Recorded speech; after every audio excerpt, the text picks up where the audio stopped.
The smell of fried pork and plantains filled the air inside the house. My mother is outside and she is stirring a big old pot sitting over a little metal stove filled with a bubbling golden syrup and peanuts to make tablet, a Haitian candy. She does this in the old school way with wood, charcoal, and flames as if she were back in Haiti. I throw water on a large wooden plank to prepare it for the deliciousness brewing in the pot. I could almost taste the sweetness of the sugar, the crunch of the peanuts, and the spiciness of the French ginger. While she's distracted with the stirring, I dart inside to steal a piece of grill before she comes back in the house. It's for a client, true, but I can't help myself. She comes inside just as my hands peel back the aluminum foil to snatch a piece, as if she could sense that I was in the kitchen up to no good. She does yell at me, but gives me a piece anyway and sends me back outside to stir the candy. My name is Madam B, and I am a Haitian. I was born and raised in Miami to two Haitian immigrants, and my love of cooking is rooted deep in my family. My mother was a caterer when I was younger, so you can say that cooking is ingrained in me. Growing up, although it was ingrained in me, I didn't want to be in the food service industry, the culinary industry, because you know, you weren't looked upon nicely or treated nicely. So initially, I didn't want to follow into her footsteps. I started my culinary journey really with my mother.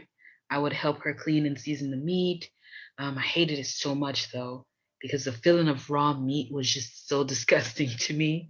And I would lie and say that I cleaned it, but she could always tell that I didn't wash the chicken.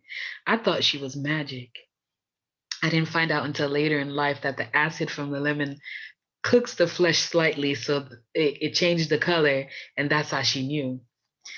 When the grill was in the pan ready to be delivered, I would help her arrange the slices of the tri-colored bell peppers, onions, and parsley and give it a little drizzle of sauce for a final touch before dropping it off to the client.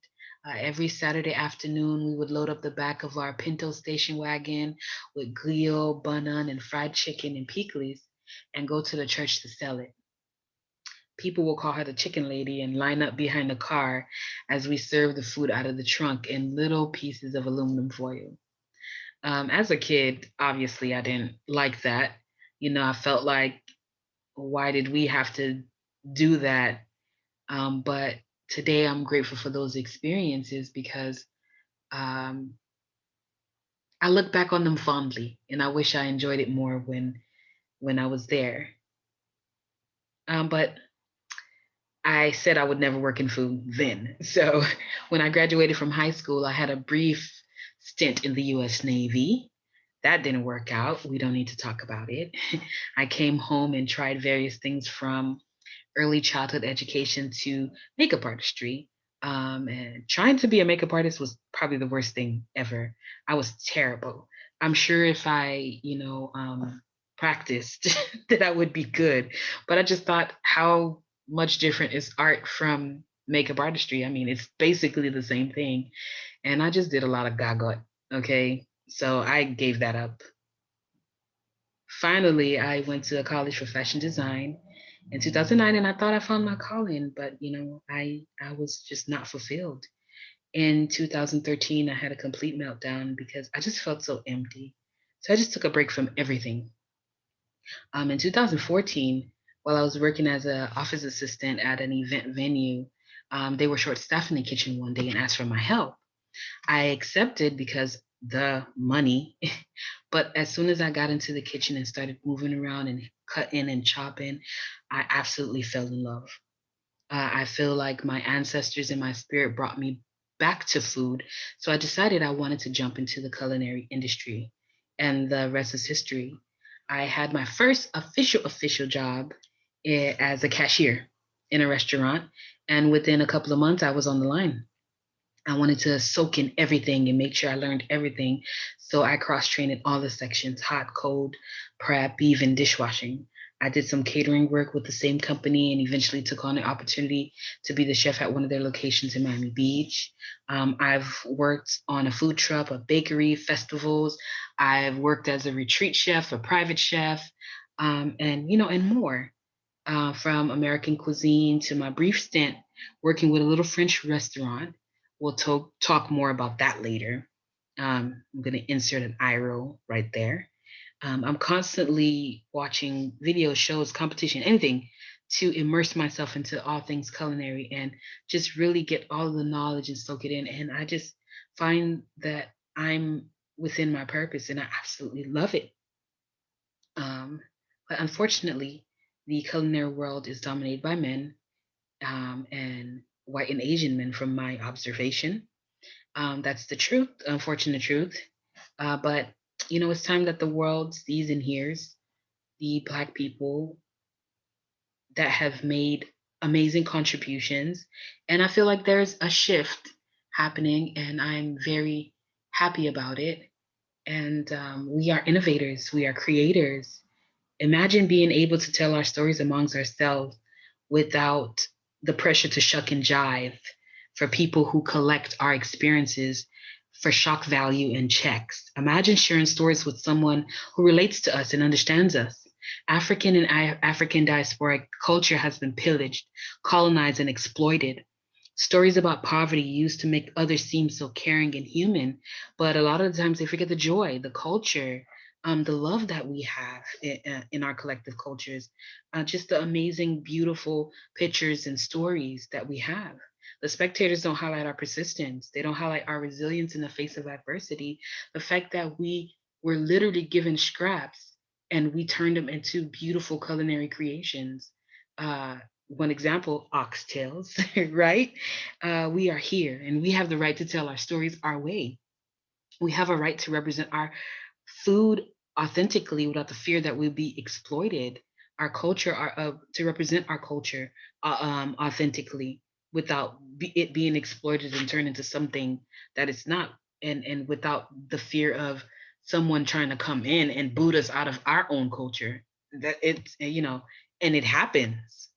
And my goal with Represented, the podcast, is to be a place where Black voices tell the stories of our people from our point of view, so we can relate to each other, so we can celebrate our sameness and our differences. It's a place where we can explore our cultures in a safe space and be represented. This is the introductory episode.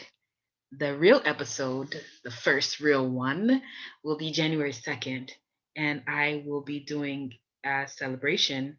I forget the name. It will be in celebration of January 1st, which is Haiti's independence. So every season will be a different country. Obviously, I'm starting with Haiti first, and it's a learning experience for me. I will have on different guests talking about different topics. Obviously, food is going to be a big one, but just exploring the culture. And even for me, and I realized, yes, I'm a proud Haitian, but I knew nothing outside of Lugaus, and voodoo, the little bits they try to tell you and scare you when you growing up, in America about our culture. And I wanted to change that. So I'm learning as well. And I'm hoping that you guys learn too, and take this journey of educating ourselves with me.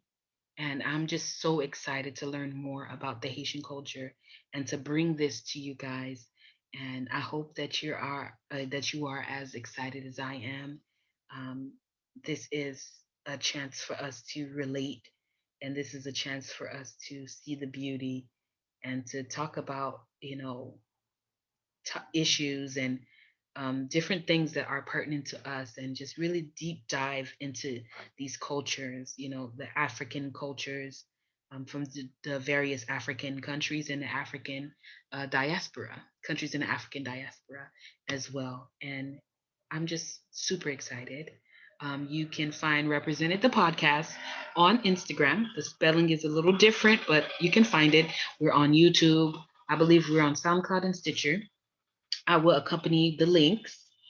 And as for me, Madam B, you can find me, Madam B, on Facebook, and you can find me at Food Lust Fashion Art on Instagram.